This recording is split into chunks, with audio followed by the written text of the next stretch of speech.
नमस्कार मित्रों, स्वागत है आप सभी साथियों का आपके अपने YouTube channel study with Ravindra academy पर। प्यारे साथियों, आज के सेशन में अपन चर्चा करेंगे चतुर्थ श्रेणी की तैयारी के ऊपर। अपन चर्चा करेंगे कि अब लगभग 2 मंथ का समय हमारा शेष रह रहा है।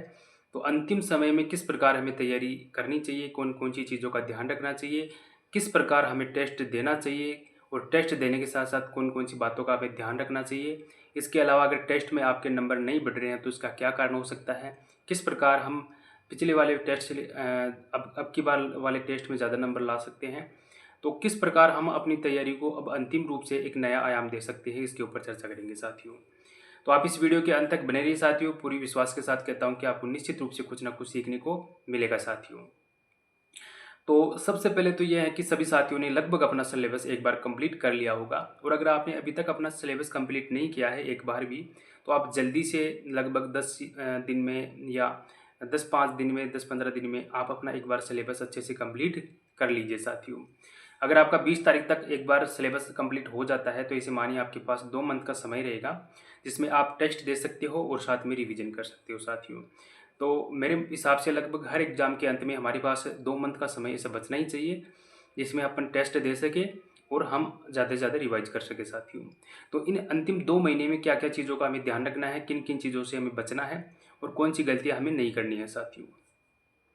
तो उम्मीद करता हूँ आप सभी का सिलेबस कंप्लीट हो गया है, नहीं हुआ है तो आप 5-7 दिन में आप अपना सिलेबस कंप्लीट कर लीजिए साथियों। अब अंतिम 2 महीने में आप साथियों टेस्ट सीरीज ज्वाइन कीजिए साथियों। अब बात करते हैं कि साथियों कि टेस्ट सीरीज कौन सी ज्वाइन करें, कौन से राइटर की अगर ऑफलाइन अपन टेस्ट सीरीज ज्वाइन करें तो ऑफलाइन में किस राइटर की अपन टेस्ट सीरीज ज्वाइन करें, किस कोचिंग वाले की टेस्ट सीरीज अपन ज्वाइन करें, या ऑनलाइन टेस्ट सीरीज अपन ज्वाइन करें। ऑनलाइन सही रहती है या ऑफलाइन टेस्ट सीरीज सही रहती है, कौन सी में ज़्यादा फ़ायदा है, कौन सी में किस चीज़ में हमें बेनिफिट रहेगा साथियों। तो अपन सबसे पहले बात कर लेते हैं कि अपना एग्ज़ाम ऑनलाइन मोड पे होगा या ऑफलाइन मोड पे। तो आप सभी साथियों को ये तो ज्ञात होगा कि ये जो चतुर्थ श्रेणी का एग्ज़ाम लगने जा रहा है वो ऑफलाइन मोड पे होगा साथियों, आपको ये तो पता होगा। तो मेरे अकॉर्डिंग मैं तो आपको यही राय दूंगा, मेरी सलाह तो ये है साथियों कि हमारे को जब हमारा एग्ज़ाम ऑफलाइन होना है तो हमें टेस्ट भी ऑफलाइन ही देने चाहिए साथियों, क्योंकि उससे हमारी एक अच्छी हैबिट ये बन जाती है कि हमें एक तरीके से पेपर वर्क हमारा अच्छा हो जाता है। मतलब क्वेश्चन पढ़ने का हमारा एक तारतम्य बन जाता है, ऑप्शन पढ़ने का एक तारतम्य बन जाता है। उसमें जो अप्लाइड क्वेश्चन बनते हैं उनको एक छाँटने का एक अच्छा मतलब एक तरीके से तारतम्य बन जाता है। कुल मिलाकर ये है कि वो जो एग्ज़ाम हॉल वाली जो सिचुएशन है वो हमारे सामने ऑफलाइन टेस्ट से ही आती है साथियों। और इसके अलावा जब अपन ऑनलाइन टेस्ट देते हैं तो कई बार थोड़ा डिस्ट्रैक्शन भी हो जाता है। जैसे डिजिटल चीज़ों से अपन जैसे मोबाइल से, लैपटॉप से, किसी से भी अपन टेस्ट देते हैं तो कई बार डिस्ट्रैक्शन भी हो जाता है। और सीधी सी बात यह है कि जब हमारा एग्ज़ाम ऑफलाइन होना है तो हमें टेस्ट सीरीज भी ऑफलाइन ज्वाइन करनी है साथियों, क्योंकि वो सब चीज़ें हमें उसी तरीके से फेस करनी पड़ेगी। पहले उसी तरीके से उस माहौल में ढलना पड़ेगा जिस दिन अपन को एग्ज़ाम देना है साथियों। तो सबसे पहले बात यह है कि अपने को जो एग्ज़ाम देना है, अपने जो टेस्ट सीरीज ज्वाइन करनी है वो ऑफलाइन टेस्ट सीरीज ज्वाइन करनी है साथियों। अब ऑफलाइन टेस्ट सीरीज में किन राइटर की या किन कोचिंग वाले की टेस्ट सीरीज अपन ज्वाइन करें। तो साथियों अपना एग्ज़ाम 10वीं लेवल का है, चतुर्थ श्रेणी का एग्ज़ाम 10वीं लेवल तक का है। तो मैंने कुछ मॉडल पेपर देखे थे मार्केट में जाके, तो उन मॉडल पेपरों में मैं कुछ आपको बताऊंगा कि कौन कौन से मॉडल पेपर आपके लिए अच्छे रह सकते हैं। तो साथियों एक तो आप वो मॉडल पेपर लेकर आइएगा जिसमें उसके पीछे OMR का पैटर्न हो।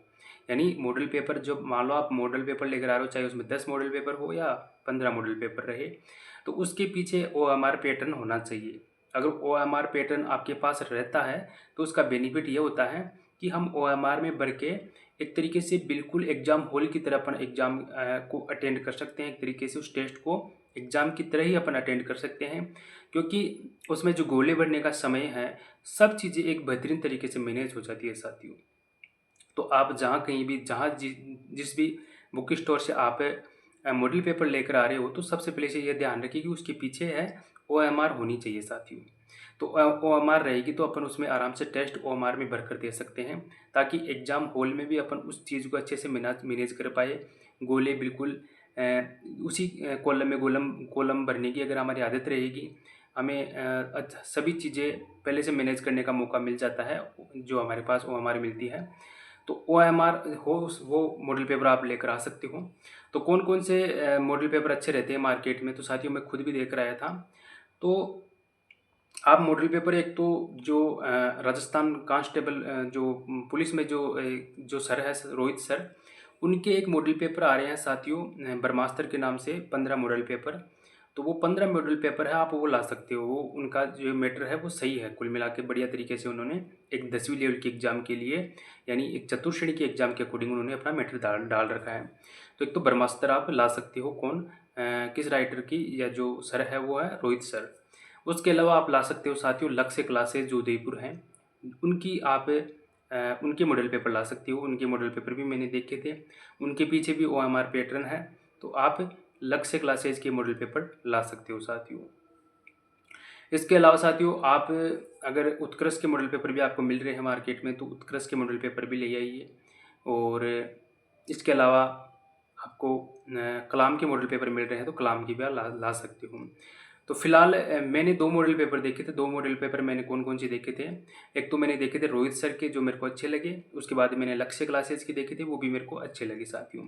तो आप सबसे पहले तो इन 2 मॉडल पेपर के मॉडल को लेकर आइए, उनको दीजिए। उसके बाद में मैं आपको और बता दूंगा कि कौन से मॉडल पेपर और लाना चाहिए आपको, और ऑफलाइन तरीके से दीजिए। और अब आप अपन बात कर लेते हैं कि अपन कोई टेस्ट दे रहे हैं तो उस टेस्ट को किस प्रकार हमें देना चाहिए साथियों।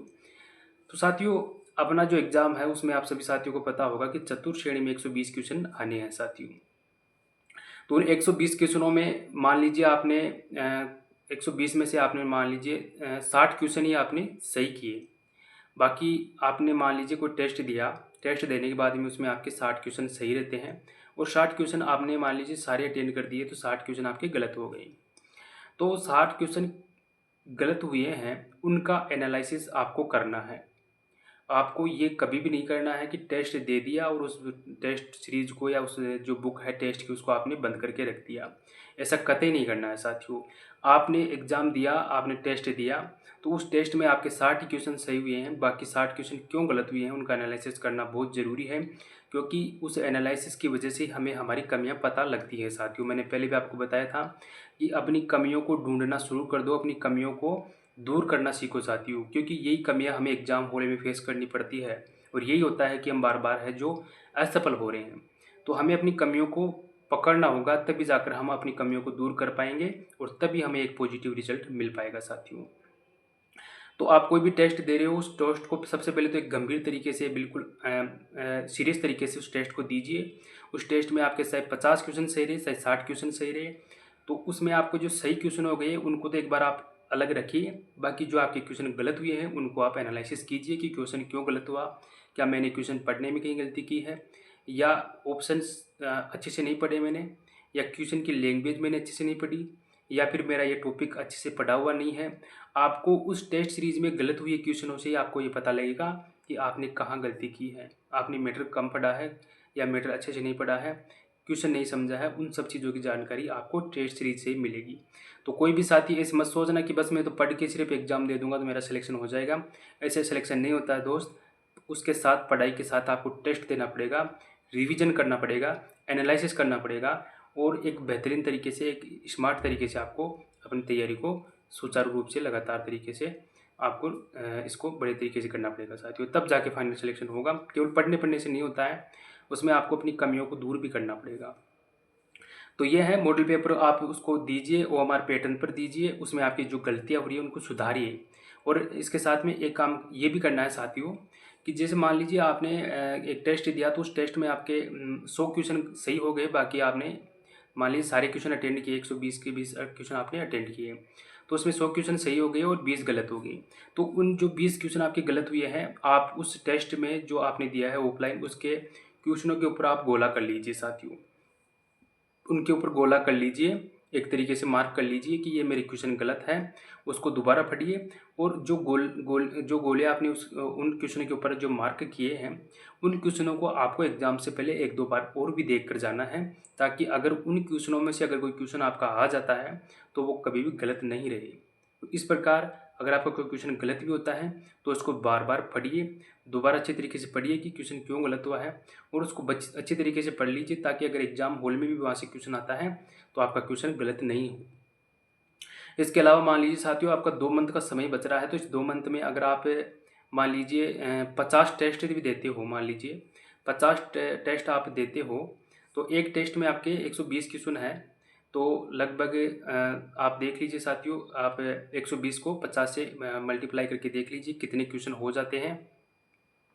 तो कितने क्वेश्चन हो जाते हैं आप सभी खुद को पता है, 12 पंजे 60 होते हैं, यानी 6000 क्वेश्चन आपके हो जाते हैं साथियों। तो 6000 क्वेश्चन जब आपकी आंखों से निकलते हैं, तो उन 6000 क्वेश्चनों में अगर आपके 10-15 क्वेश्चन भी पढ़ते हैं और अगर वो सीधे सीधे आपकी टेस्ट सीरीज से आ जाते हैं, तो वो आपके लिए कितना बेनिफिट होगा साथियों, आप समझिए। तो आप ज़्यादा से ज़्यादा टेस्ट दीजिए। मैं तो कहता हूँ दिन का एक टेस्ट तो आपको लगाना ही है। ऐसा दिन कोई नहीं होना चाहिए जिस दिन आपने एक भी टेस्ट नहीं दिया है। प्रत्येक दिन आपको एक टेस्ट तो देना ही है और उस टेस्ट का अच्छे से एनालिसिस भी करना है। ऐसे नहीं टेस्ट दिया और आपने बुक को बंद करके रख दिया। जब तक एनालिसिस नहीं करोगे तब तक आपके ना तो टेस्ट में नंबर बढ़ेंगे और ना ही आप एग्ज़ाम में अपनी कमियों को वहाँ भी आपको फेस करना पड़ेगा, ना आपका स्कोर अच्छा रह पाएगा। तो लगभग मान लीजिए 2 महीने का समय है। अगर आप 60 मॉडल पेपर लगा सकते हो तो लगाइए, एक दिन में 2 लगा सकते हो तो लगाइए, बाकी दिन में 1 तो आपको लगाना ही है। कम से कम 50 से 60 मॉडल पेपर आपको निकालने, मतलब टेस्ट आपको देनी है। 50 से 60 टेस्ट आपको देनी है साथियों, क्योंकि एक मॉडल पेपर में चाहे 10 आते हैं चाहे 15 आते हैं, कितने भी टेस्ट आते हो, तो प्रत्येक दिन एक टेस्ट आपको देना ही है साथियों। तो ये है साथियों, और जो भी कमियां आपकी रहती है, जो भी आपकी गलतियां हो रही हैं, उनको दूर कीजिए। निश्चित रूप से आपका परिणाम भी आपका सफल रहेगा, सही रहेगा साथियों। और आप एक चीज़ खुद एनालिसिस कर देख लेना साथियों, कि जब आप किसी टेस्ट में अगर एनालिसिस करते हो, प्रत्येक क्वेश्चन का एनालिसिस करते हो, जो क्वेश्चन आपका गलत हुआ उसका एनालिसिस करते हो, तो अगले ही टेस्ट में आपके नंबर है वो बढ़ जाते हैं। चाहे 2 नंबर बढ़े, 3 नंबर बढ़े, 5 नंबर बढ़े, लेकिन पिछले जो टेस्ट था उससे नंबर आपके बढ़ कर आएंगे अगर आप पहले वाले टेस्टों का एनालिसिस करके साथ साथ चलोगे साथियों। तो ये है, अपनी कमियों को दूर करते रहिए। इसके साथ में ज़्यादा से ज़्यादा रिविजन कीजिए। टेस्ट प्लस रिवीजन, दो ही चीज़ आपके दिमाग में भी चलनी चाहिए। मेरे को ज़्यादा से ज़्यादा टेस्ट देने हैं, ज़्यादा से ज़्यादा मेरे को रिवीजन करना है। और ये दो ही चीज़ होती है किसी भी एग्जाम को क्रैक करने के लिए, मील का पत्थर साबित होते हैं। एक तो टेस्ट सीरीज और एक रिवीजन। तो ज़्यादा से ज़्यादा रिवीजन कीजिए और बड़े तरीके से पढ़ते रहिए। अगर आपका एक भी बार मैटर कंप्लीट नहीं हुआ तो उसको अच्छे से जल्दी से कंप्लीट कर लीजिए और उसके बाद में टेस्ट लगाना शुरू कर दीजिए साथियों। तो ये हैं, और सभी चीज़ें आप बेहतरीन तरीके से मैनेज करके सारे सब्जेक्ट को पढ़ते रहिए। किसी भी सब्जेक्ट को छोड़ना नहीं है, सारे सब्जेक्ट को पढ़ना है साथियों। तो साथियों, उम्मीद करता हूँ कि आपको ये मेरे द्वारा बताई हुई थोड़ी स्ट्रेटेजी अच्छी लगी होगी। अगर वीडियो आपको अच्छा लगा है तो वीडियो को लाइक कीजिए, अपने दोस्तों के साथ शेयर कीजिए। अगर आप इस चैनल पर पहले बार विजिट कर रहे हो तो चैनल को सब्सक्राइब कर लीजिए साथियों। तो यही है साथियों, आपके लिए बहुत मेहनत से वीडियो लेकर आते हैं। आप इस वीडियो को लाइक करके चैनल को सब्सक्राइब करके ही जाना यार। मिलते हैं साथियों नेक्स्ट सेशन में, तब तक के लिए टाटा बाय बाय साथियों, जय हिंद साथियों।